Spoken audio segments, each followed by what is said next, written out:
እግዚአብሔር አምላካችን በጌታ በኢየሱስ ክርስቶስ ስም ስለሳት እናመሰግናለን። ጌታ እግዚአብሔር ሆይ ቃል እንድንማር እንደገና እንድንገናኝ እንደገና በፊት በዚህ ፕሮግራም ቀን እንድንገናኝ ስለረዳህን ሁሉን ስላመቻቸ ስም ይባረክ። እግዚአብሔር ሆይ አምላኬና መድኃኒቴ ሆይ ኢየሱስ ሆይ ስላንተ የማወራቸውን ማስተምራቸውን ትምህርት ለሕዝብ እንደሚገባ አስተምር ዘንድ የጥበብና የማስተዋል መንፈስ እንድሰጠኝ ይህንን ስላንተ ሕይወትና አገልግሎት የሚማረውን ትምህርት በብዙ መቅበዝበዝ በባዶ የስተት ትምህርትና በማይረባ ቃል የተያዙትን ሕዝብህን እንድትጠራ ለዚህ እውነት ይመጡ ዘንድ እንድትረዳቸው ልባቸው በማያስፈልግ ነገር የተያዙትን ቃልን ይማሩ ዘንድ የተረጋጋና የሚሰማ ልብ እንድሰጣቸው ቀሪ ጊዜ ሰዓቱን ሁሉ እንድትባርክልን በኢየሱስ እንጸልያለን። አሜን። ሰላም ለእናንተ ይሁን። ስለሱ ስራና ተግባር ማውራት፣ ስለሱ ማንነት ማወቅ በተለይ ጳውሎስ ለቆላስይስ ክርስቲያኖች በምዕራፍ 2 ላይ ሲናገር አንድ ነገር ይጋደላል። ምንድነው የሚጋደለው ስትሉ ሰዎች ሁሉ ክርስቶስን ወደ ማወቅ እንዲደርሱ እጋደላለሁ ይላል። ለምን? ክርስትና የህይወታችን መሰረት ፋውንዴሽኑ በኢየሱስ ክርስቶስ አለት ላይ ነው የተገነባ ነው። በየትኛውም የሰው ስብዕና ላይ በየትኛውም የአገልጋይ ማንነት ላይ የተመሰረተ ማንነት የለንም። ለዚህ ነው በተለይ መንፈሳዊ ዓለም የገባው ጳውሎስ ሲናገር ልባችሁ እንዲጸና በፍቅር እየተባበረን በማስተዋል ወደሚገኘው ወደ መረዳት ባለጠግነት ሁሉ እንዲደርሱ የእግዚአብሔር ምስጢር እርሱም ክርስቶስን እንዲያውቁ እጋደላለሁ ይላል። አይገርምም? ቆላስይስ ምዕራፍ 2 ላይ እንዲያውቁ እጋደላለሁ። የእግዚአብሔር ምስጢርነቱ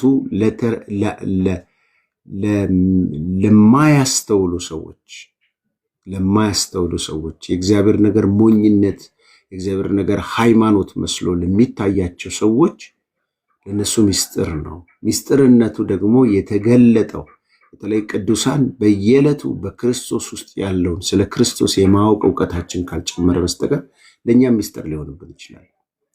ለምሳሌ አንዱ ምስጢር ሲናገር በተለይ ጳውሎስ የተሰወረው የጥበብና የዕውቀት መዝገብ በእርሱ ይኖራል። ለምሳሌ በሀገራችን ኢትዮጵያ ላይ ትልልቅ ማዕድናቶች ነዳጅ እንዳለ ይነገራል። ቢኖር እንኳን ያንን ነገር ያለውን ነዳጅ ያለውን ሀብት ያለውን ወርቅ ያለውን ማዕድን በተለይ የኒውክሌር መስሪያ ማቴሪያሎች በሙሉ እነዛ ነገሮችን ለማውጣት ዕውቀት ይጠይቃል፣ ማቴሪያል ይፈልጋል፣ መሳሪያ ያስፈልጋል። ስለዚህ ያንን እስካላወቀች ያንን እስካልተጠቀመች ድረስ አገሪቱ ከድህነት አረንቋ አትወጣም ማለት ነው። ጳውሎስም እየተናገረ ያለው የነገሮች ሁሉ ዕውቀት የቅዱሳን ሁሉ የመረዳቱ ባለጠግነት ሊያውቁት ቀንና ሌሊት ሊጋደሉበት የሚገባው ነገር ክርስቶስን ማወቅ እንደሆነ ጳውሎስ ይናገራል። አያችሁ፣ ክርስቶስን ማወቅ ማለት በአንድ መሬት ላይ ብዙ ከርሰ ምድር ውስጥ ብዙ ሀብቶች እንዳለ ክርስቶስን ስናውቅ በኢየሱስ ክርስቶስ ውስጥ የጥበብና የዕውቀት መዝገብ በተለይ እንግሊዝኛ ላይ ትሬጀር ነው የሚለው የእግዚአብሔር ባለጠግነት፣ የእግዚአብሔር ጥበብ፣ የእግዚአብሔር ዕውቀት፣ የእግዚአብሔር በጣም ጥልቅ ሰማያዊው ዓለም ምስጢር ሁሉ የተሰወረው በክርስቶስ ውስጥ ነው። ስለዚህ ሰው ከክርስቶስ ጋር ሲገናኝ ከእውቀት ጋር ወይም ደግሞ ከእውቀት መዝገብ ጋር ከጥበብ ከማስተዋል ሰማያዊ ከሆነው ዓለም ጋር የመገናኘት አቅሙ አክሰሱን ያገኛል ማለት ነው። ስለዚህ ወገኖቼ ስለ ክርስቶስ መማር ካልቻልን በስተቀር ሙሴና ኤልያስ እያልን ዘመናችን ከሄድን ከምድር ተጣብቀን ነው የምንቀረው። ልክ ነው፣ ሙሴም ኤልያስም ያስፈልጉናል። ነገር ግን ሙሴ ድረስ ኤልያስ ድረስ የሚያስቀር ትምህርት ከሙሴ ዘሎ ለምሳሌ አብርሃም ሲናገር እሱ ገና ሳይወለድ ከአብርሃም በፊት ነበርኩ ያለው ኢየሱስ ክርስቶስ አብርሃም እንኳን ቀኔን ለማየት ይናፍቃል። አያችሁ፣ እግዚአብሔር ሲገለጥላቸው አባቶች ከአባቶች ዘመን ከአብርሃም እንኳን ብጀምር ብሎም ነቢያቶች እነሱ ጋር እንድትቀሩ አይደለም የሚፈልጉት። ለምሳሌ ሙሴም ብትመለከቱ ብድራቱን ትኩር ብሎ ተመልክቶ የግብፅን ብርና ወርቅ ድጎ ከወገኖቹ ጋር መከራ የተቀበለው የተመለከተው አብርሃምም ኢየሱስ ክርስቶስ ሳይመጣ ስለዚህ ኢየሱስ መጥቶ በሰዎች መካከል እንደሚመላለስ በእግዚአብሔር መልክ እንደሚገለጥ አብርሃምም አይቶታል እያለ ኢየሱስ ራሱ ይናገራል። አያችሁ፣ መንፈሳዊ ዓለም የመረዳት ውጤት ነው። መንፈሳዊ ዓለም እግዚአብሔር ልጅን ኢየሱስ በማወቅ ላይ የተመሰረተ ማለት ነው። እንደዚህ አይነት ጠለቅ ያለና ጠንከር ያለ ትምህርት ስለማይማሩ ሰዎች ትበለጽጋለህ፣ ትባረካለህ፣ ትበራለህ፣ ትከንፋለህ የሚሉ ትምህርቶች ላይ ጊዜያቸውን ዘመናቸውን ያሳልፋሉ። ለዚህ ነው ነቢያቶች የበዙት። ስለዚህ ዛሬ እናንተ እግዚአብሔር እድል ከሰጣችሁ ኑ ወደ እግዚአብሔር ቃል ተመለሱ። በተለይ በቃሉ ስማ ሚዲያ ውስጥ ትልቁ ተልእኮዬ እግዚአብሔርን ቃል ጤናማ የሆነውን የእግዚአብሔር ቃል በማስተማር ይህን ትምህርትም ለማስተማር በትምህርትም ደረጃ ገፍቻለሁና እግዚአብሔርን ቃል በትክክለኛ ለሰዎች ለማድረስ ካለኝ ጥማት የተነሳ ነው ወደዚህ ፕላትፎርም የመጣሁት። ስለዚህ ዛሬ የትምህርታችን ርዕስ የኢየሱስ ክርስቶስ አገልግሎት የሚል ነው። የኢየሱስ ክርስቶስ አገልግሎት። በመጀመሪያ የኢየሱስ ክርስቶስ አገልግሎት ከማለታችን በፊት ቅዱሳን እታች ያላችሁ ላይም ያላችሁ ሰዎች እንግዲህ የቲክቶክን ሕግ እንድትከተሉልኝ ይፈልጋለሁ። ምክንያቱም ቲክቶክ ባለፈው የሰበኩኝ አውጥቶኛልና ኮፒ ሊንክ ካላረጋችሁ ታፕታፕ ካላረጋችሁት በስተቀር ዝም የምትሉ ከሆነ እኔ ራሱ ሪጀክት አድርጎ ያወጣኛልና ይህንን እንድታረጉ ይሁን። የተለየ ከታብና ከቲክቶክ ጋር የተለየ ትርጉም ወይም ደግሞ ማገኘው ጥቅም ባይኖረውም እንደሰዎቹ የኔ አሁን እግዚአብሔርን ቃል ሳስተምር እንዳያስተጓጉለኝ ብቻ ስለሆነ ይሄ እንድታረጉ በጌታ ፍቅር አበረታታችኋለሁ። ፎሎ አላረጋችሁኝ ካላችሁ ታችም ያላችሁ ማክሰኞና አርብ ላልተወሰነ ጊዜ የኢየሱስ ክርስቶስ አገልግሎት የሚል ትምህርት ነው የምንማረውና ይህንንም ሰዎች ጋብዙ። እንደገና ትምህርቱንም በቃሎች ስማ ሚዲያ ላይ በዩቱብ በፌስቡክ ፔጅ እንዲሁም ደግሞ በቴሌግራም እንዲሁም ደግሞ በዚሁ በቲክቶክ ላይ ስለሚለቀቅ ከስብከቱ በኋላ መጨረሻ ላይ ስለሚጫን ቪዲዮ ያንን መከታተል ትችላላችሁ። ለወዳጆቻችሁም ሼር ማድረግ ትችላላችሁ። መልካም። እንግዲህ ስለ ኢየሱስ ክርስቶስ አገልግሎት ከመናገራችን በፊት ኢየሱስ ክርስቶስ ማን ነው? መቼስ ይሄ ጥያቄ የዚህ ትምህርት መነሻ ጥቅሴ እንዳስተምር የሚያስገድደኝ አንድ ጥቅስ ነው። ማርቆስ ምዕራፍ 10:45 ላይ ስለ ኢየሱስ ክርስቶስ እኔ አሁንም አገልጋይ ስለሆንኩ በዚህ ዘመን ሰዎች የሚቀላቸው ነገር አገልጋይ መባል ነውና ግን የኢየሱስ ክርስቶስን አገልግሎትን ስናየው ደግሞ አገልግሎትን ቆም አድርገን አስበን እኔ እውነት አገልጋይ ነኝ የሚለውን ነገር እንድናስብ ያደርገናል። እና የኢየሱስ ክርስቶስ አገልግሎት መነሻ ጥቅስ የሚሆነው ማርቆስ 10:45 ላይ የሰው ልጅ ሊያገለግል እንጂ ሊገለገል አልመጣም። የሰው ልጅ ኢየሱስ ሊያገለግል እንጂ ሊገለገል አልመጣም ይላል። ቀጥሎ አገልግሎት የሚባለው ሲተረጉመው ነገር ግን ነፍሱን ለብዙዎች ቤዛ አድርጎ ሊሰጥ መጣ። ሊያገለግል መጣ ማለት ቤዛነት ነው። አገልግሎት ፑልፊት ላይ መስበክ አይደለም፣ መዘመር አለም፣ ትንቢት መናገር፣ የሆነ ነገር ምናምን አቶ ከሌ መባል አይደለም። አገልግሎት ስለሌላው ነፍስን መስጠት ነው። ስለሌላው ደስታ መኖር ነው። ለሌላው መስዋዕት ኖሮ ነው። ስለ በሬ ከዚህ በፊት ስናገር ሰምታችሁ ከሆነ ድጋሚ ነው። በሬ ሲኖርም ለሰው ነው፣ ሲሞትም ለሰው ነው።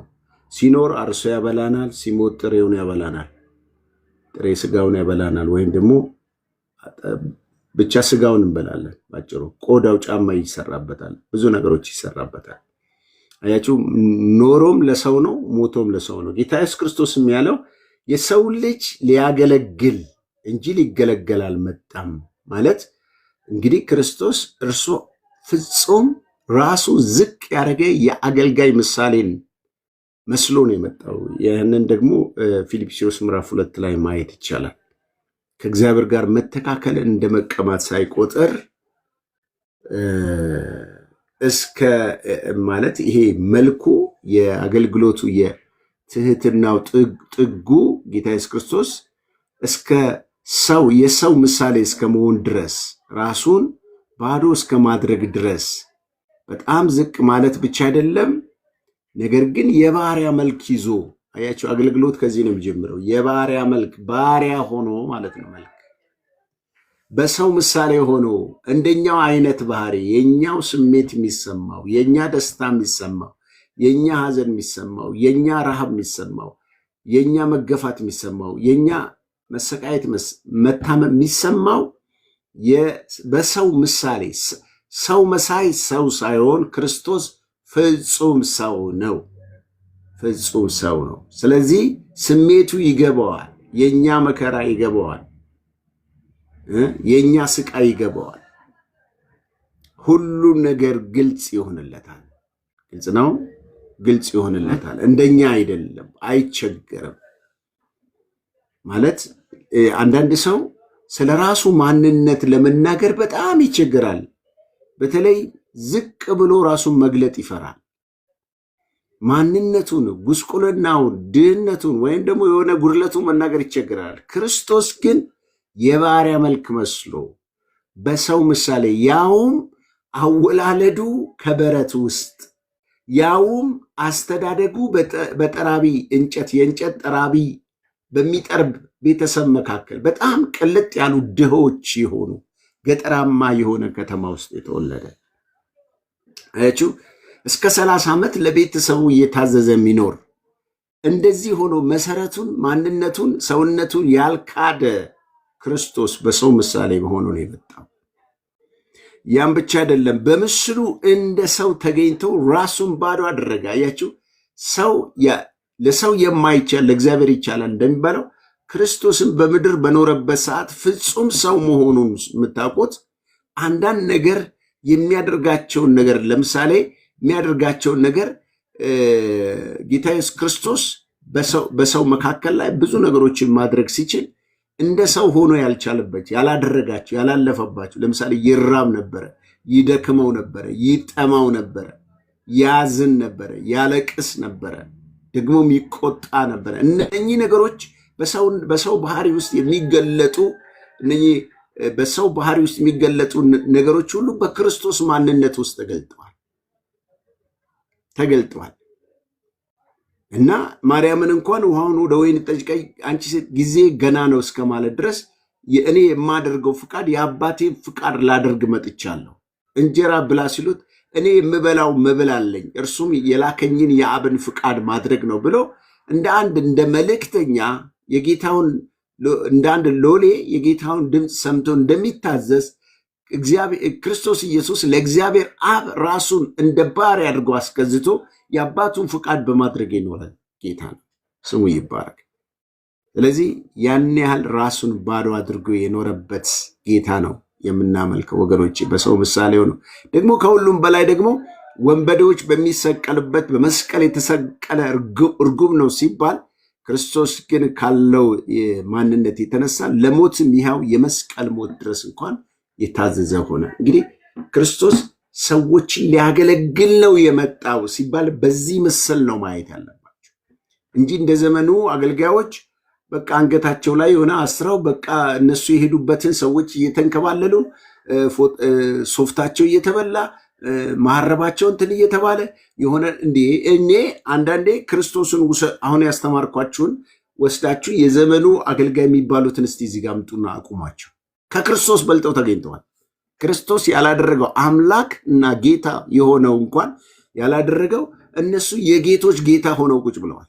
ስለዚህ ይሄ የስህተት ትምህርት ነው። ይሄ ሐሰተኛ ህይወት ነውና እኔና እናንተም የክርስቶስን ትምህርት ሲያስተምራችሁ አገልጋይ ክርስቶስን ከማይመስሉ አገልጋዮችም ጭምር እንድትርቁ ህይወት ከሌለበት ራሳቸውን ስብዕናቸውን ከሚገነቡ የዘመኑ ሐሰተኞች የዘመኑ ብዙ ጊዜ ሰው ሐሰተኛ ነብይ ብቻ ያለ ሐሰተኛ ማስተማሪ ያለ ሐሰተኛ ፓስተር እረኛም አለ።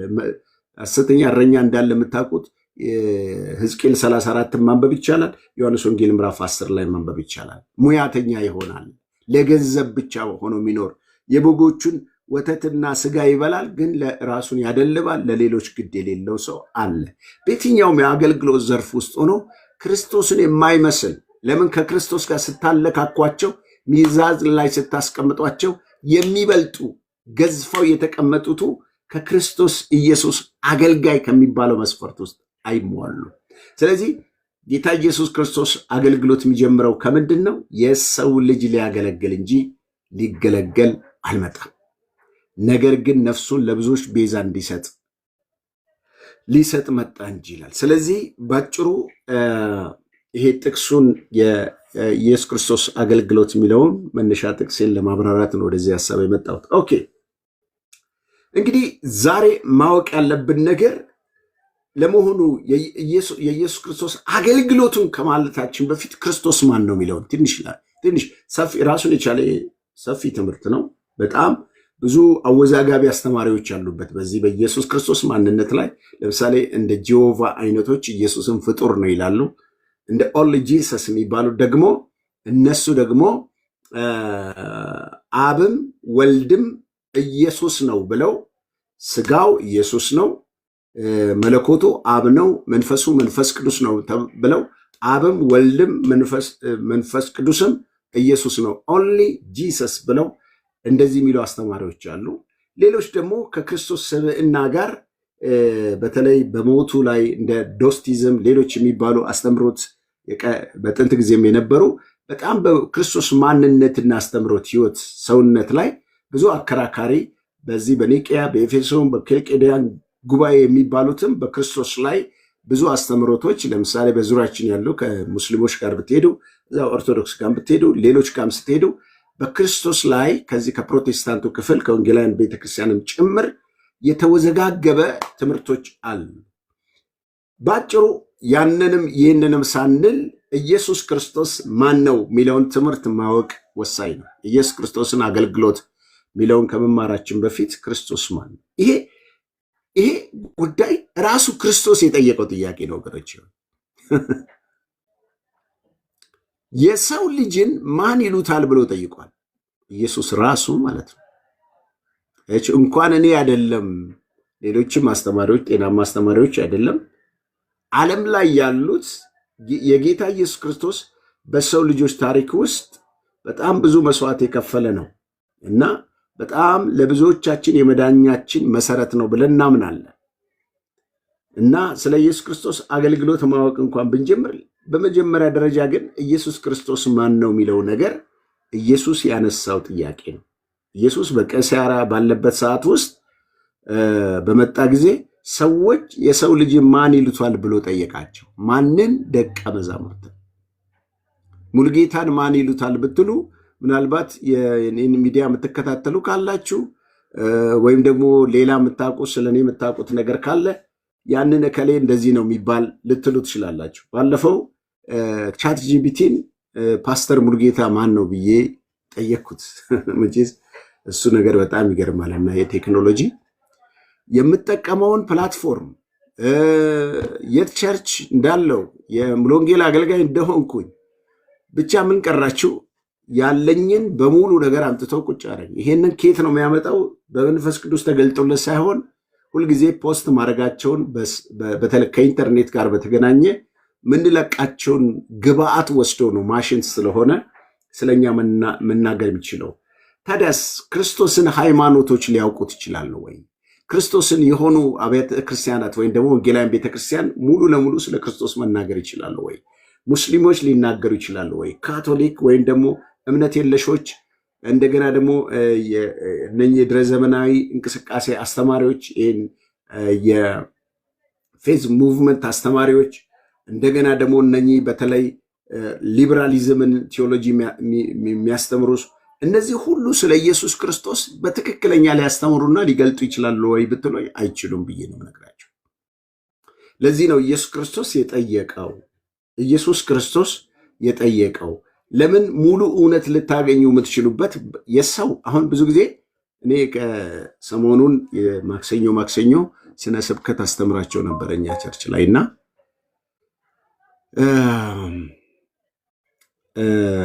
አንዱ ከመከርኳቸው የስነ ስብከት ወደ አስተምራቸው ወደ 30 ሆኖ ጀምረው አንድ 25 ሰዎችን ለቸርች አበርክቻለሁና 6ቱን አይነት የስብከት አይነቶች አስተምራለሁ። አንዱ የመከርኳቸውና እናንተን የሚመክራችሁ መጽሐፍ ቅዱስን ስታነቡ መጀመሪያ ራሳችሁ ቃል በቃል ሊትራል ቃሉን አጥኑት። ሮጣችሁ ወደ ኮመንተሪ አትሂዱ፣ ወደ ማብራሪያ አትሂዱ። ኮመንተሪ ማለት የአንድ ግለሰብ አመለካከት ማለት ነው። የአንድ ቴዎሎጂያን የሆነ ሰው ወይም ስኮላር የሆነ ሰው በዛ ጉዳይ ላይ የሰጠው ኮሜንት ማለት ነው ኮመንተሪ። ስለዚህ ጥሬ ቃሉን በማንበብ በተለያየ ትርጉሞች በማንበብ ራሳችንን መጀመሪያ በዛ ግብአት ውስጣችንን መሙላት። ለምን መንፈስ ቅዱስ ከኮመንተሪ አይደለም መገለጥ የሚያመጣላችሁ ከቃሉ ነው የሚያመጣላችሁ። ይህን ነበረ ስላችሁ የነበረው። ስለዚህ ስለ ኢየሱስ ክርስቶስ ማንነት ዛሬ በትምህርታችን ውስጥ እንደምናነሳው ኢየሱስ ማን ነው የሚለውን ከመጽሐፍ ቅዱስ ውስጥ ጥቅሶችን ልንመለከት፣ እንደገና ደግሞ በዚህ ጉዳይ ላይ ጌታ ኢየሱስ ክርስቶስ ራሱ ይህን ጥያቄ ለደቀ መዛሙርቱ መጠየቁ ለምንድን ነው ብለን እንድናስብ ያስፈልጋል። ምክንያቱም ይህ ጥያቄ መልሰን ስንመለከተው መጽሐፍ ቅዱስ ስለ ክርስቶስ ማንነት ምን ያስተምራል ወደሚለው ይገፋናል። እስቲ ለእናንተ ኢየሱስ ማን ነው? ኢየሱስ ቢመኖርና ቢገለጥ ወይ አጠገባቸው ነው መንፈስ ቅዱስ ቢጠይቃችሁ ኢየሱስ ለአንተ ማን ነው? ይህንም በደንብ ልንመልሰው የሚገባ ትምህርት ነው። ማን ነው? የኢየሱስ ክርስቶስ ማንነትን ማወቅ እጅግ ጠቀሜታ አለው። ቅዱሳን እጅግ ጠቀሜታ አለው። ስለዚህ 3 ነገር እንድትይዙልኝ ይፈልጋል። ኢየሱስ ክርስቶስ ማን ነው ስትሉ በ3 ክፍል ማንነቱን መማር ማወቅ ወይም ደግሞ መረዳት ያስፈልገናል። በ3 አንደኛው አምላክነቱ ወይም ደግሞ መለኮትነቱ ማወቅ ያስፈልጋል። ሌላው እንደገና ሰውነቱ ወይም ስጋ መልበሱን ማወቅ ያስፈልገናል። 3ኛው ደግሞ ተልእኮውን ወይም ደግሞ ይሄ ላስተምራችሁ ያልኩት የኢየሱስ ክርስቶስ አገልግሎቱ ነው። ይሄ አገልግሎት ውስጥ ማገልገል አለ፣ መሞት አለ፣ መነሳት አለ፣ ማድረግ አለ። የኢየሱስ ክርስቶስ ተልእኮ ውስጥ እነዚህ ነገሮች አሉ ማለት። ስለዚህ ኢየሱስ ማን ነው ስንል አንደኛ አምላክነቱን ነው የሚያሳየን። ማን ነው ስንል ሰውነቱን ነው። ሌላው ደግሞ ተልእኮውን ነው። እሺ እንግዲህ እነኚህን ትምህርቶች ቅድም ብያለው በሰፊ እናስተምር ካለን ጊዜ አይበቃም፣ ወይም ደግሞ በዚች አጭር ጊዜ ውስጥ ሰፊ ነገሮችን ማንሳት አንችልም። በጥቂቱ ግን ሃይላይት መሰጣችሁ። ለምሳሌ ኢየሱስ ክርስቶስ ማን ነው ስንል መለኮት ነው ካለን መለኮት ስንል ምን ማለታችን? ኢየሱስ ክርስቶስ በባህሪው ሙሉ አምላክ ነው። በደንብ አዳምጡ። ኢየሱስ ክርስቶስ በባህሪው ፍጹም አምላክ ነው። መጽሐፍ ቅዱስም እንደሚናገረን ማለት ነው። በመጀመሪያ ቃል ነበር፣ ቃልም በእግዚአብሔር ዘንድ ነበር፣ ቃልም እግዚአብሔር ነበር ይላል ዮሐንስ ወንጌል 1:1 ላይ። ፍጹም አምላክ ነው። ፍጹም አምላክ ነው።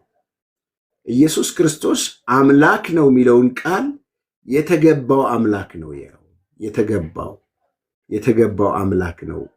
ራሱ ዮሐንስ ወንጌልም ተናግሯል። ከዛ ውጪ ደግሞ በተለይ ጳውሎስ ደግሞ በሮሜ ምዕራፍ 9:5 ላይ እንደዚህ ይላል፣ አባቶችም ለእነርሱ ናቸው፣ ከነርሱ ክርስቶስ በስጋ መጣ። እንግዲህ እዚህ ጋር ራሱ ኢየሱስ ስጋ መሆኑን ያሳየናል። እርሱ ከሁሉ በላይ ሆኖ ለዘላለም የተባረከ አምላክ ነው። አሜን። ለዘላለም የተባረከ አምላክ ነው። አያችሁ፣ ክርስቶስ አምላክ ነው። ወንድ ልጅ ተሰጠን፣ ስሙ ድንቅ መካር፣ ኃያል አምላክ አምላክ ተብሏል። በትንቢተ ኢሳይያስ 9:6 ተነግሯል። ሮሜ ምዕራፍ 9 ቁጥር 5 ላይም የተባረከ አምላክ ብሏል። የተባረከ አምላክ ነው። ስለዚህ ያም ብቻ አይደለም፣ ቅድም እንዳልኩት እኔና አብ አንድ ነን አለ። በባህሪው የመለኮት ባህሪ እንዳለው በዮሐንስ ላይ 10:30 ላይ ይሄንን ተናገረ። እኔና አብ አንድ ነን። ፊልጶስ እንኳን ሲጠይቀው አብን አሳየኝ ይበቃል፣ እኔን ያየ አብን አየ። ይሄ በመለኮት ከኢየሱስ ክርስቶስ ከአምላክ ጋር ፍጹም አምላክ ነው፣ ፍጹም መለኮት ነው። ጌታ ኢየሱስ ስሙ የተባረከ። በተለይ የቆላስይስ መጽሐፍን ደግሞ 1:16-17 ሁሉ በእርሱ ተፈጠረ።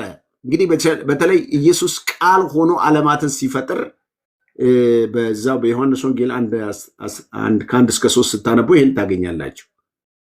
ምዕራፍ 1:1-3 ስናነብ እዚህ ቆላስይስ ላይም 1:16-17 ላይ እና ሐሳብ ሲደግመው ሁሉ በእርሱ ተፈጠረ፣ በሰማይ ያለውን በምድር ያለውን የሚታየውን የማይታየው ሁሉ በእርሱ ለእርሱ ተፈጠረ፣ እርሱ ከሁሉም በፊት ነውና ሁሉ በእርሱ ይቆማል። ስለ ኢየሱስ ክርስቶስ ነው ጳውሎስ በቆላስይስ እየተናገረ። ሁሉ በእርሱ ነው የተፈጠረው፣ ለእርሱ ነው የተፈጠረው። ፈጣሪው እሱ ነው፣ የተፈጠረለትም ለራሱ ክብር ነው የተፈጠረው። ስለዚህ ኢየሱስ ክርስቶስ ፍጹም አምላክ። በተለይ ደግሞ ዕብራውያን 1:3 ላይ እርሱ የእግዚአብሔር የክብር መንጸባረቅ፣ የእግዚአብሔር የክብር መልክ ወይም የባህሪ ምስል ሆኖ ሁሉም በኃይሉ ቃል ይዞ ደግፏል እያለ ይናገረናል። እሱ የባህሪ ምሳሌ ነው፣ የእግዚአብሔር የክብሩ መንጸባረቅ ነው። ኢየሱስ ባጭሩ የአብ ነጸብራቅ ነው። ይህንን ነጸብራቅ ነው ሲባል የመለኮት ባህሪ በውስጡ አለ ማለት አምላክ ነው ማለት ነው። እንደዚህ አንዳንድ ሐሰተኛ አስተማሪዎች እኛም አምላክ ነን የሚሉት አስተማሪዎች ራሳቸውን ከኢየሱስ ክርስቶስ ጋር ሊያጠጋጉ ይፈልጋሉ። ግን ሊያጠጋጉ የማይችሉበት እግዚአብሔር ለሰዎች ያካፈለው መለኮታዊ ባህሪያት አሉ፣ የማያካፍላቸው አሉ። ለምሳሌ አለመለወጡ፣ በአንድ ጊዜ በሁሉ ስፍራ መገኘቱ፣ ሁሉን ቻይነቱ፣ እነኚህ ባህሪያቶቹ፣ ሁሉን አዋቂነቱ፣ እነኚህ በአራቱ ባህሪያት ወደ ሰው ሊሻገር የማይችል ለመለኮት ዓለም ብቻ የሚሰጥ ነው። ለምሳሌ ኢየሱስ ክርስቶስ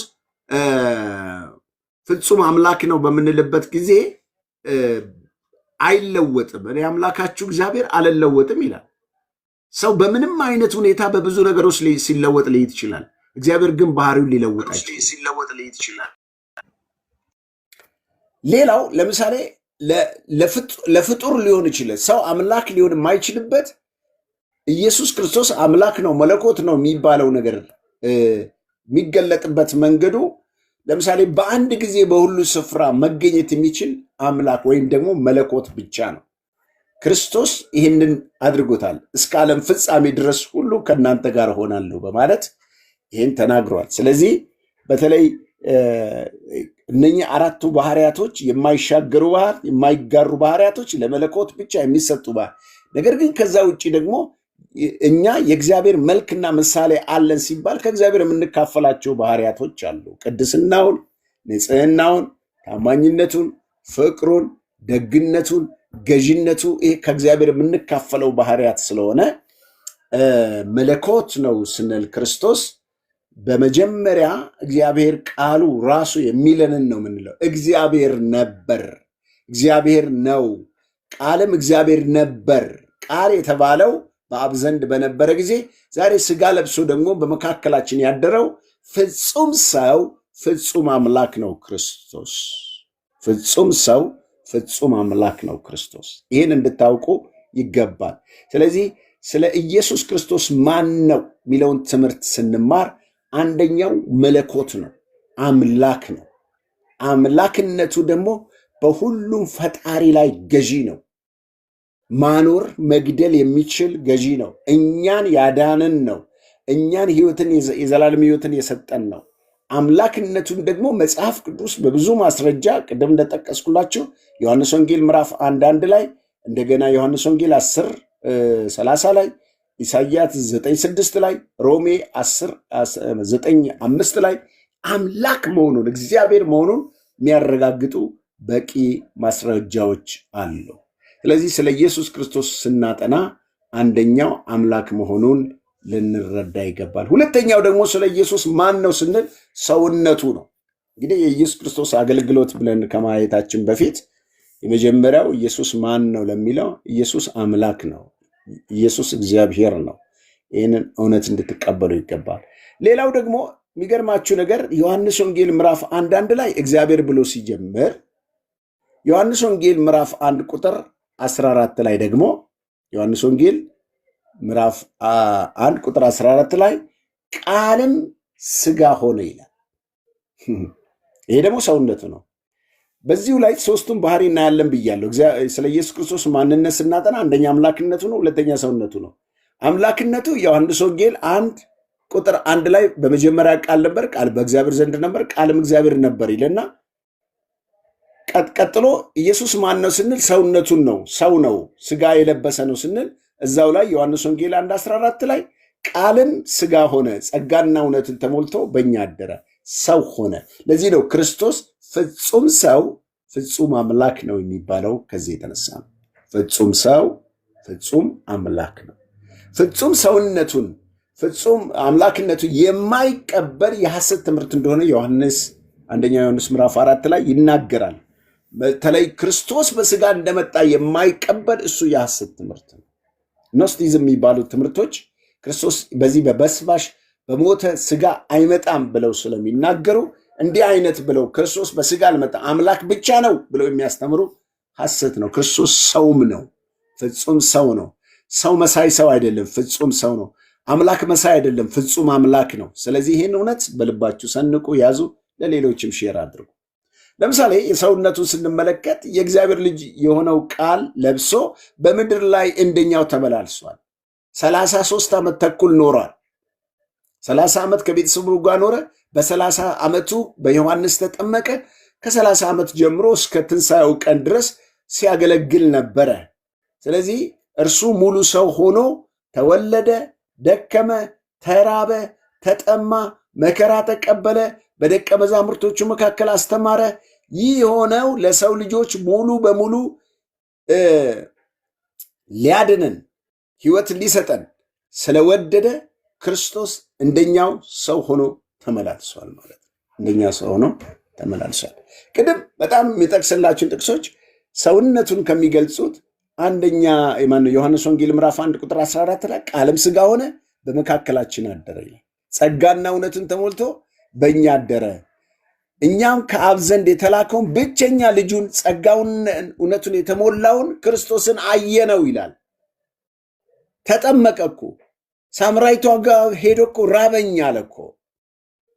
በታንኳ ውስጥ እኮ ከደቀ መዛሙርቱ ጋር ተኛ ይላል እኮ። በለሲቱን አይቶ ደግሞ ተራበ ይለናል እኮ። አይገርምም? እንደዚህ እያለ የሚሄደው ኢየሱስ ክርስቶስ በሥጋው ሰውነቱ ነው። የተራበው እሱ ነው። በለሲቱን ሲረግማት የተጠማው እሱ ነው።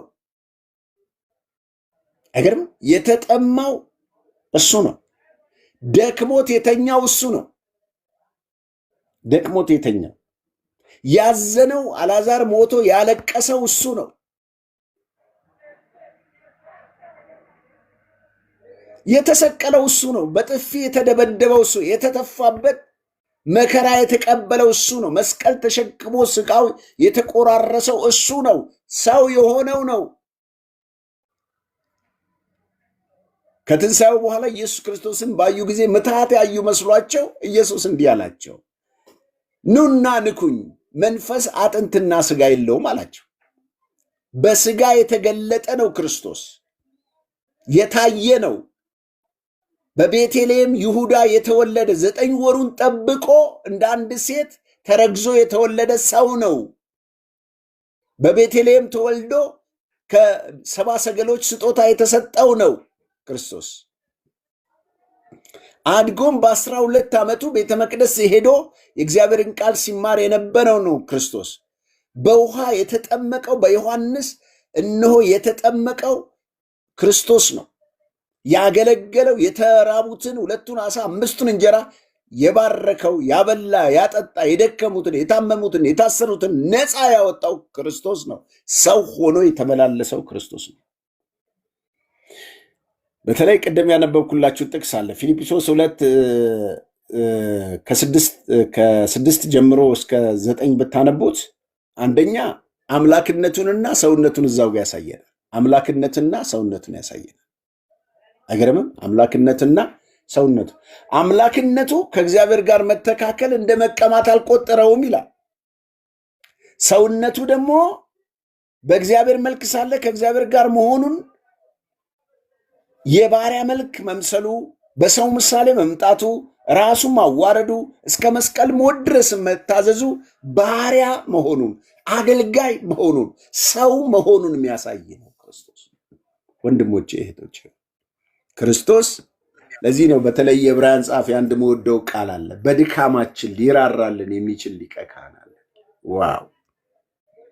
እሱ ከኃጢአት በስተቀር በሁሉ ተፈትኗል ይለንና እሱ እኮ ድካማችንን ያውቀዋል ወገኖቼ። ወይ መራባችንን፣ ብቸኝነት እንደሚያውቅ ታውቃላችሁ። ለመሆኑ ብቸኝነትን ያውቀዋል ኢየሱስ፣ መገፋትን ያውቀዋል። እንግዲህ በሰማይ ያለ ትልቅ ሊቀ ካህን የእግዚአብሔር ልጅ ኢየሱስ ክርስቶስ ስላለን ጸንተን ሃይማኖታችንን እንጠብቅ። ከኃጢአት በቀር በነገር ሁሉ እንደኛ የተፈተነ ነው እንጂ በድካማችን ሊራራልን የማይችል ሊቀ ካህን የለንም ይላል። በድካማችን የሚራራ ጌታ ነው። መከራችንን ያውቀዋል፣ ሐዘናችንን ያውቀዋል፣ መራባችንን ያውቀዋል፣ መጠላታችንን ያውቀዋል፣ መሰደዳችንን ያውቀዋል። ክርስቶስ ብዙ ነገሮችን እቤት አንዱ እንኳን ጌታ ሆይ ልከተል ሲለው እንደዚህ ያለው በጣም ያሳዝነኛል። ክርስቶስ በምድር በነበረ ጊዜ ወፎች ማረፊያ ያላቸው፣ ቀበሮች ጉድጓድ ያላቸው፣ የሰው ልጅ እኮ ማደሪያ የለውም ማለት በየቦታው ነው እየዞረ በአንዳንዴ ተራራ፣ አንዳንዴ ታንኳ ላይ፣ አንዳንዴ እንዲህ እየተንከራተተ የኖረ ጌታ ነው ጌታ የኔ ኢየሱስ። ስለዚህ ወንድሞቼ ሆይ ኢየሱስ ለእናንተ ማን ነው? እኔ ማስተምራችሁ ጌታ የሆነ አምላክ የሆነና ሰው የሆነውን ክርስቶስን። እኔ የተማርኩት እውነት ይሄንን፣ መጽሐፍ ቅዱስ የሚያስተምረን እውነት ይሄንን። ከዚህ እውነት ውጭ የተለቀቁ ትምህርቶች ቢኖሩ የሐሰት ናቸው። ለምን? ክርስቶስ ባለበት ዘመን ሁሉ ካስተማረው ትምህርት ውጭ ሌላ ትምህርት የለም። ወንድሞቼ ሆይ ስለ ራሱ ማንነትም ተናግሯል ክርስቶስ ብዙ። ስናጠቃልለው ሰውነቱ ኢየሱስ ክርስቶስ ማን እንደሆነ በትክክል ማወቅ ለዘላለም ሕይወት ወሳኝ ነው። ኢየሱስ ራሱ ምን አለ? ምንድን ነው ጌታ ኢየሱስ ወደዚህ ምድር ከአብ ዘንድ ተልከህ የመጣኸው ብላችሁ ብትጠይቁት የጸለየውን ጸሎትን ስታዳምጡ ሞቲቭን ታገኙታላችሁ። እኔ የማስተምራችሁ ትምህርት ክርስቶስ ልብ ውስጥ እንዳለ የምታውቁት እንደዚህ ይላል። ወደ አባቱ በጸለየ ጊዜ እንደዚህ ይላል፣ አባት ሆይ ሰዓቱ ደረሰ፣ ልጅህን ያከብር ዘንድ በስጋ ሁሉ ላይ ስልጣን እንደሰጠው ለሰጠኝ ሁሉ የዘላለም ሕይወት ይሰጣቸው ዘንድ ልጅህን አክብረው ይላል። እውነተኛ አምላክ ብቻ የሆነ አንተ የላከውን ኢየሱስ ክርስቶስን ያውቁ ዘንድ ይቺ የዘላለም ሕይወት ነች ይላል። አያችሁ፣ ሰው ክርስቶስን ሲያውቅ ነው የዘላለም ሕይወት ማግኘት ነች። የላከውን ልጁን ኢየሱስን ሲያውቅ ነው እቺ እኔን ማወቅ የዘላለም ሕይወት ናት። ስለዚህ እኔ ላደርገው የሰጠኝን ሁሉ ፈጽሞ በምድር አከበርኩ። ማን ነው ባዩ? ክርስቶስ። ለማን ነው የሚጸለየው? ለአባቱ። አሁንም ያለበት ወራት እንደ አንድ ታማኝ አገልጋይ ሆኜ ኖሬያለሁ፣ አገልግያለሁ፣ ወጥቻለሁ፣ አርግ ያልከኝን በሙሉ ፈጽሜያለሁ። እና ታዲያ አሁን ሌላ ክብር አለኝ፣ ሌላ ማንነት አለኝ፣ ወደዛ ማንነት መልሰኝ ብሎ ሲጸልይ እንዲህ ይላል፣ አሁንም አባት ሆይ ዓለም ሳይፈጠር በአንተ ዘንድ የነበረኝ ክብር አንተ በራስህ ዘንድ አክብረኝ አለው። አያችሁ፣ ዓለም ሳይፈጠር የነበረው በመጀመሪያ ቃል ነበር፣ ቃልም በእግዚአብሔር ዘንድ ነበር፣ ቃልም እግዚአብሔር ነበር፣ ቃልም በእግዚአብሔር ዘንድ ነበር። ያ ቃል ሆኖ በእግዚአብሔር ዘንድ የነበረው አምላክ የሆነው እግዚአብሔር የሆነው ቃልም ሥጋ ሆነ፣ ጸጋና እውነትን ተሞልቶ በእኛ አደረ ያለው ክርስቶስ እንዲህ ብሎ ይጸለያል። ወደ ቀደመው በአምላክነት ወደ ተሞላው ዓለም ሳይፈጠር ወደ ነበረኝ ወደዛ ክብር እንድመለስ እባክህ አክብረኝ እያለ ይናገራል። አያችሁ፣ ራሱ ክርስቶስ ራሱ ሲናገር እንደ አንድ አገልጋይ ደግሞ ቀድሞ የነበረው ክብር አምላክ መሆኑን ራሱ ይመሰክራል። ሌላ አይደለም እኮ መጽሐፍ ቅዱሱ የሚያስተምረን ይሄን ነው። ስለዚህ ክርስቶስ ኢየሱስ ፍጹም አምላክ ፍጹም ሰው መሆኑን ያስተምረናል እና ለዚህ ነው ጴጥሮስ ሃሌሉያ ጥያቄው ምን ነበር? የሰው ልጅን ማን ይሉታል? የሰው ልጅን ማን ይሉታል ሲል ጴጥሮስ መንፈስ ቅዱስ ገለጠለትና ስምዖን ጴጥሮስ መልሶ አንተ የሕያው የእግዚአብሔር ልጅ ክርስቶስ ነህ አለው። አይገርምም? ይሄ ነው ክርስቶስን ማወቅ የሚባለው። ክርስቶስ ነህ ማለት ክርስቶስ ነው ሚለው አንደኛ ኢየሱስ ምኑ አምላክ መሆኑን እመኑ፣ አምላክነቱን ተቀበሉ ማለት ነው። ክርስቶስ ኢየሱስን ሰው ሲያውቅ አንደኛ አምላክነቱን ያውቃል። ሁለተኛ ሥጋ ለብሶ መከራ ለመቀበል በሰውነቱ ወራት እንደመጣ ይረዳል። ሌላው ደግሞ በመስቀል ላይ ስለኛ እንደሞተና እንደተነሳ ደግሞም ተመልሶ እንደሚመጣ ይረዳል። ስለዚህ ወገኖቼ ልክ ጴጥሮስ እንደተገለጠለት ኢየሱስ ክርስቶስን ማንነት ይግለጥልን። ክርስቶስ ፍጹም ሰው ፍጹም አምላክ ነው። አምላክነቱ አምላክ እንዳለ መጽሐፍ ቅዱስ ይነግረናል። ሰውነቱ ደግሞ በተለይ ከስሞቹ ራሱ እናያለን። ኢየሱስ የሚለው ሰውነቱን የሚያሳይ፣ አንድያ ልጅ የሚለው ደግሞ አምላክነቱን የሚገልጥ ትርጉም ነው። ኢየሱስ ከስጋ ከቅድስት ድንግል ማርያም እንደተወለደና የዳዊት ዘር ተብሎ የአብርሃም ዘር ተብሎ እንደተጠራ አንድያ ልጁ ተብሎ ይሄ በተለይ ከእግዚአብሔር የተላከ መሆኑን ወይም ደግሞ የአምላክነቱን ስም እንዳለው በስሞቹና ለምሳሌ አማኑኤል ስሙ ነው። ስሙንም ወንድ ልጅ ተወልድ ስሙንም አማኑኤል ትለዋለች ኢሳይያስ። ድንግል ትጸንሳለች ወንድ ልጅ ተወልድ ስሙንም አማኑኤል ትለዋለች። አማኑኤል የሚለው የአምላክነቱ ስም ነው። እግዚአብሔር ከኛ ጋር ነው፣ እግዚአብሔር በመካከላችን ነው የሚል ራሱ የተሰጠው ስም ኢየሱስ ክርስቶስን ፍጹም ሰውነቱን ፍጹም አምላክነቱን የሚገልጥ ነው። የመጨረሻውን ልናገር፣ ምክንያቱም ስለ ክርስቶስ ማንነት ስናወራ ሶስት ነገር ማወቅ አለብን ብያለሁ። ሶስት ነገር ማወቅ አለብን ብያለሁ። አንደኛ አምላክነቱን፣ ሁለተኛ ሰውነቱን፣ ሶስተኛ ደግሞ ተልእኮውን። ለምን መጣ የሚለውን ልይና ልጨርስ ለዛሬ። ከዛ ወደ ትምህርታችን የኢየሱስ ክርስቶስ አገልግሎት ወደሚለው ደግሞ ፊታችን አርብ በተመሳሳይ ሰዓት ላይ 6 PM ላይ ሁላችንም ወይም ደግሞ በኢትዮጵያ አቆጣጠር 11 ሰዓት ጀምሮ እንገናኛለን ማለት ነው። ማክሰኞና አርብ። አሁን ማክሰኞ እኔም ፕሮግራም ጀምሬያለሁ፣ አገልግሎትን ጨርሼ እና በዛ መገናኘት ይቻላል። ስለዚህ ተልእኮ ግልጽ ነው። የኢየሱስ ክርስቶስ ዋና ተልእኮ የሰው ልጆችን ከኃጢአት ከሞት ባርነት ለማውጣት ነው። በመስቀል ላይ ሞቶ በሦስተኛው ቀን ከሙታን በመነሳት ሞትን ድል አድርጎ በኃጢአት በሰይጣን ባርነት የነበርነውን ነፃ አውጥቶ በቀኙ አስቀምጦን የእግዚአብሔር መንግሥት የክርስቶስ ቤተ ክርስቲያን እንድንባል በደሙ ዋጅቶን ገዝቶን ይህን ሁሉ የሰራው የክርስቶስ ተልእኮ ነው። እርሱ የሰው ልጆች በእግዚአብሔርና በሰው መካከል ያለውን የጥልን ግድግዳ አፍርሶ ሰዎችን ከአብ ጋር ያስታረቀ የኢየሱስ ክርስቶስ ተልእኮ ነው። በተለይ በአንደኛ ቆሮንቶስ 15 ቁጥር 3-4 ላይ በጣም የሚገርም ንግግር ይናገራል። በጣም የኢየሱስ ክርስቶስን አግልቶ የክርስቶስን ተልእኮ አግልቶ የሚናገረው ጳውሎስ ለቆሮንቶስ ክርስቲያኖች በ15 ቁጥር 3 ላይ እንደዚህ በማለት ይናገራል። እኔ ደግሞ የተቀበልኩትን ከሁሉም በፊት አሳልፌ ሰጥቻቸዋለሁ። እንዲህ ተብሎ መጽሐፍ እንደሚል ክርስቶስ ስለ ኃጢአታችን ሞተ። ክርስቶስ ስለ ኃጢአታችን ሞተ፣ ተቀበረ። መጽሐፍን እንደሚል በሦስተኛው ቀን ተነሳ። ወንጌል ይሄ ነው። ወንጌል ማለት ይሄ ነው። ማን መጽሐፉ የሚለው ኢየሱስ ክርስቶስ ስለ ኃጢአታችን ሞቷል። ሰዎችን ለማዳን ሰዎችን ያ የጠፋውን የአዳምን ዘር እንደገና ወደ እግዚአብሔር መንግስት ወደ ኤደን ወደ እግዚአብሔር ቤት ወደ እግዚአብሔር ህልውና ውስጥ ለመመለስ ክርስቶስ ስለ ኃጢአታችን በመሞት በሰውና በእግዚአብሔር መካከል ያለውን የጥልን ግድግዳ አፍርሶ የማስታረቅን ስራ ሰራ። ይህን ደግሞ የሰራው በምድር ላይ ሲኖር ባገለገለው አገልግሎት ብሎም ደግሞ ስለ ኃጢአታችን መስዋዕት በመሆን በተለይ ጳውሎስ በሁለተኛ ቆሮንቶስ ምዕራፍ 5 ቁጥር 21 ላይ ስለ በደላችን የከፈለውን ዋጋ ሲናገር በጣም ያሳዝናል። የሚገርም እኮ ነው። በጣም ይገርማል። እርሱ እኛ በእርሱ ሆነን የእግዚአብሔር ጽድቅ እንሆን ዘንድ አያችሁ፣ በራሳችን መጽደቅ አንችልም። በራሳችን ከእግዚአብሔር ጋር መታረቅ አንችልም። ነገር ግን እኛ በኢየሱስ ክርስቶስ በኩል ሆነን የእግዚአብሔር ጽድቅ እንሆን ዘንድ ኃጢአት ያላወቀውን እርሱ ስለኛ ኃጢአት አደረገው ይላል። ኃጢአት የማያውቀውን ሰው ስለኛ ምን አደረገው ይላል? ኃጢአት አደረገው።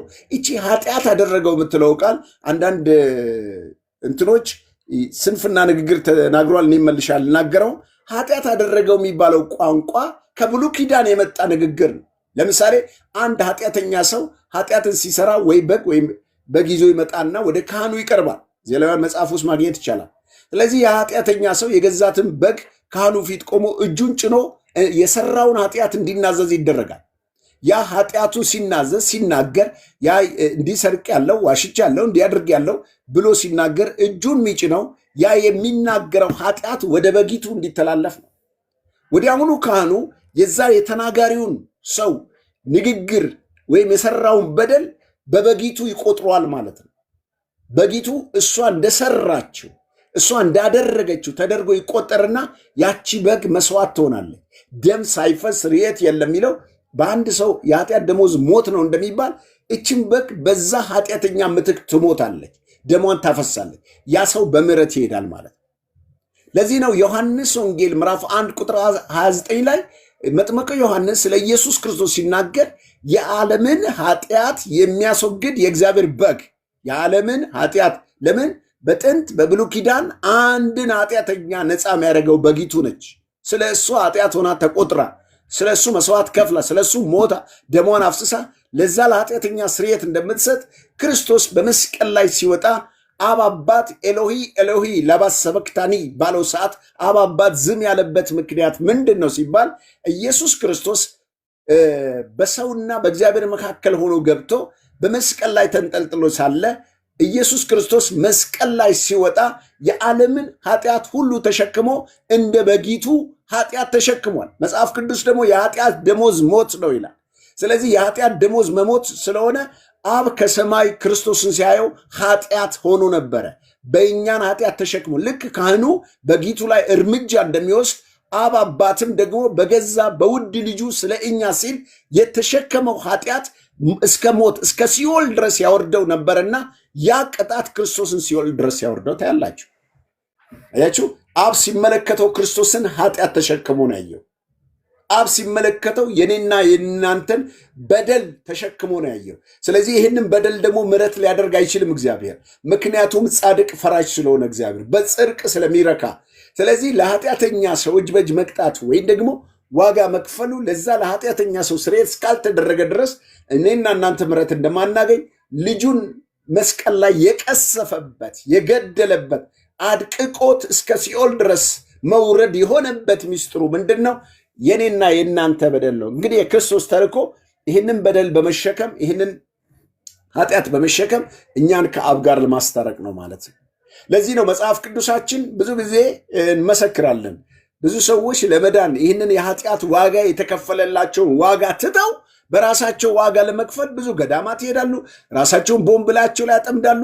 ብዙ መስዋዕት ይከፍላሉ። እንደዛ አይደለም። ክርስቶስ የተሰቀለው የሞተው የደቀቀው እንደዛ ደሙ የተንጠባጠበው በሾህ በችንካር የተወጋው በጦር የተወጋው መከራውን መስቀል ላይ ያየው የኔና የእናንተ ኃጢአት እግዚአብሔርም ጨክኖ ዝም ያለው የቀሰፈው የገደለው ክርስቶስን ስለ እኔና ስለ እናንተ ኃጢአት ነው። ለዚህ ነው መጽሐፍ ቅዱሳችን ራሱ ክርስቶስ ሲናገር የእውነተኛ መንገድ ወደ አብ መድረሻ መንገድ ራሱ እንደሆነ እኔ እውነትም መንገድም ሕይወትም ነኝ፣ በእኔ በቀር ካልሆነ ወደ አብ መምጣት አይችልም እንዳለ እንዲሁም ሐዋርያት ሥራ 4:12 ላይ ሐዋርያቱ ደግሞ መዳን በሌላ በማንም የለም፣ እንድንበት ዘንድ ከሰማይ በታች የተሰጠ ሌላ ስም የለም እሱም ኢየሱስ ነው ብለው የመሰከሩት እንደገና ደግሞ በሰውና በእግዚአብሔር መካከል አንድ መካከለኛ አለ እሱም ሰው የሆነው ክርስቶስ ነው ብሎ ጳውሎስም የተናገረው እንግዲህ ራሱ ክርስቶስ ሐዋርያት ጳውሎስ የመሰከሩበት